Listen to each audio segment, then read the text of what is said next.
Eagles or Patriots, who are you more confident will make it back to the Super Bowl this year? I'll start. Listen, it has to be the Eagles. I know there's certain teams that win the championship and then all of a sudden pieces start to disappear and you think to yourself, there's no way that they're going to make it back, whether it's a Super Bowl hangover or just guys going to different squads, coaches going and coaching elsewhere.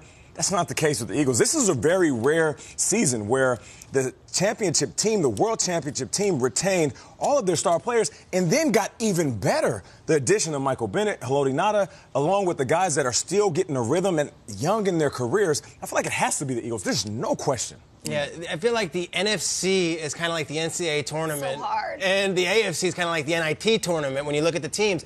The NFC, the quarterbacks alone, you go from Aaron Rodgers to Drew Brees to Cam Newton. You go to the AFC, it's Tom Brady, and it's a bunch of other guys. So I'm going to say it's the Patriots right now. And Ben Roethlisberger's in the conversation Hall of Fame-wise, but he hasn't beaten Brady in many years. And everyone's saying, who do the Patriots have at wide receiver? How are they going to do it?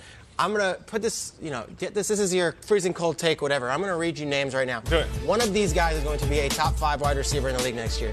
Julian Edelman, Chris Hogan, Jordan Matthews, Cordero Patterson, Malcolm Mitchell. Here's where it gets great, though. Philip Dorsett, maybe he's the guy. Kenny Britt, he's in good shape. Then there's these 4 that I love. Braxton Berrios, rookie out of Miami. Maybe it's him.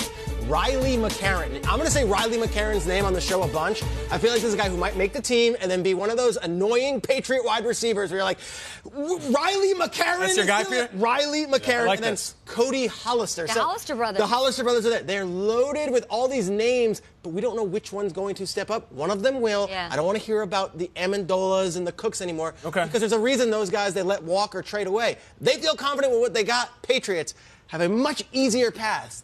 Much easier path than the Eagles. How weird is it, or how cool is it that the Patriots have 2 sets of brothers on their team? 2 Hollisters and 2 McCourtys. Yeah, Has that ever happened It has before? not ever happened. No, First in fact, time. I looked it up. I think it's been like Really? 100 years, maybe way before the NFL existed. It's That's pretty cool. amazing. Patriots. I'm also with the Patriots. Just for everything you said, I'm totally on your wavelength. Path of least resistance. The NFC's loaded. The Patriots will get there easy. It's funny, we had on Jason Kelsey yesterday from the Eagles, and he was talking about we still feel like we're not respected as Super Bowl champs. We had one bowl of food as dogs, and we have to eat again. And I totally get it.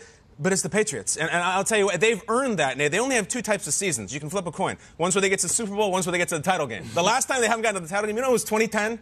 People were reading The Girl with the Dragon Tattoo and watching Snooki the first time. That's when they didn't get to the title game. This is very, very simple. They're in an easier division, they're in an easier conference, and their quarterback is not coming off blowing his knee out. I'm trying to be very objective here. The Patriots have earned that over the last 8 years. That's it.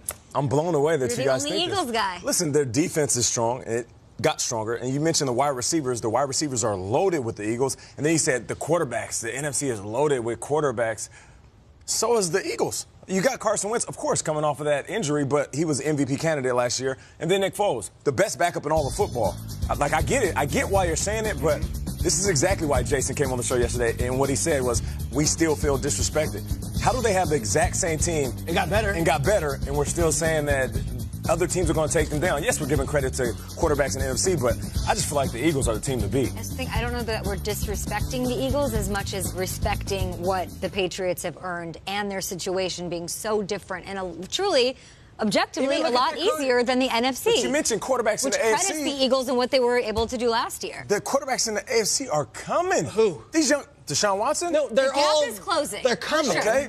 You know who's coming back for the Colts? Andrew Luck. There's Roethlisberger and there's Rivers. 500 days since I've seen Andrew Luck. I get that. 500 days. That. You can't tell I me get that. he's the same as Breeze and Rodgers and Cam and all those guys. Patricia's going. I'm just saying, it's not as Patricia's easy gone. as I like it. It's not as easy as it once was. I'm on the same page as you The guys. gap's I'm just saying, closing. the gap is definitely closing. For sure.